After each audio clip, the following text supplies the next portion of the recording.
जय जगन्नाथ। नमस्कार दर्शक बंधु। ओडिया सिनेमा हिटलर पुनः से विषय निश्चित भाव में किसी मुझे चाहूँगी आज कारण सिनेमाटी आज संपूर्ण हो जाइए सत आज तार से परिणति बयस पहुंची मुक्ति लाभ करने अपेक्षा रही किंतु ए सिनेमाटी किपरि कल्पना करा जायथिला एवं आहार प्रच्छद पछर नायक कौ माने थिले केउ मानकर ये परिकल्पना थिला केउ माने ए कहानीटी को सजाड़ी थिले एवं कहारी मनरे से कहानीटी प्रथम आसीथिला से विषय आज आपण मानकु किछि निहाती जणैबाकू मु मने करूछु। प्रथमे ए कहानीटी को परिकल्पना करथिले डॉक्टर दिलीप श्रीचंदन जे कि आमर लोकप्रतिनिधि एवं लोकप्रिय जनप्रतिनिधि आउ पूर्वतन विधायक मध्य तथा समाजसेवी तांकरे मनरे कहानीटी आसीथिला। प्रथम से तो परिकल्पना कले कहानीटी को तांकर बड़ भाई जे कि सिनेमार निर्माता डॉक्टर प्रकाश श्रीचंदन तांकु ए कहानी विषय जनइथिले।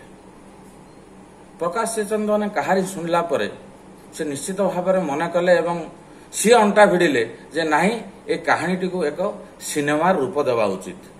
तेणु से विभिन्न आड़ू चिंता करी ए गुरु दायित्व से न्यस्त कले आमर लोकप्रिय निर्देशक सुनामधन्य निर्देशक सुधाकर बसंत को ऊपर।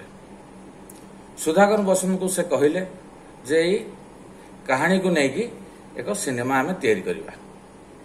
सुधाकर बसंत आमर संलाप लेखक मनोरंजन राउल को से एथिपाई तांकु से कहले जे ये कहानीटी किभଳି भाବରେ आम सिनेमा रूप दबा से हिसाब से आपण लेखालेखी आरंभ करंतु एवं दुई जण मिसी दुई जनकर मिलित प्रयास रे कहानी रा लेखा चलला एवं म्यूजिक हला जहाँ सब तापर आनुषंगिक कार्यक्रम जहाँ सब थिला ताहा सब करागला।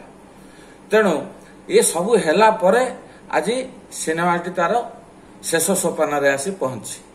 तेणु आम जिते सिनेमाटी करुचु देखुचे तेणु आम सब यही जिनस गुड़ा सब भूली जाऊे और आम जापना। तेणु मु कहीं मन कली जे नाई आज जो मानकर ये परिकल्पनार फल जो मानकर प्रथम या चिंता करते जहाँ कर ये कल्पना थिला कहानी विषय तांको विषय आम निश्चित भाव में जाना उचित। तेणु से धन्यवाद देवी डॉक्टर दिलीप श्रीचंदन को जहा तांकर से परिकल्पना फल आज से कहानी द्वारा आज गोटे सुंदर सिनेमाटी निर्माण हो पारला एवं तांको भाई जे निर्माता से तांको ऊपर एते विश्वास रखिथिले एवं सत्साहस तांकर जो थिला जे नाही याकु नै कि एक सिनेमा तैयारी करिबा एवं शेषरे से सिनेमाटी मध्य निर्माण करिथिले। बहुत सुंदर सिनेमाटी निर्माण होईची। समस्त परिवार कहानी घर घर कहानी निश्चित भाव में आम उणा अधिके प्रत्येक घर जहाँ सब घटे निश्चित आम ताहारी भितर पाइपर। तेणु से कहानीटी को किभଳି भाव में सिनेमा रूप दिहला ता जानापी आप निश्चित भाव में जितेबाला ये मुक्ति लाभ कर सिनेमाटी हिटलर आपण निकटस्थ प्रेक्षालय जाइकी आपको उपभोग करेंगे आउ 100% आपन को ये एंटरटेन करिवो भल लागिवो आउ आम मानक आशीर्वाद देवे जहाँ फल आम आहरी उत्साहित होई अधिक अधिक सिनेमा करी आपन को फेटी देवा चेष्टा करिवु। जय जगन्नाथ। निश्चित भाव में आसिबे एवं सिनेमा को उपभोग करिवे।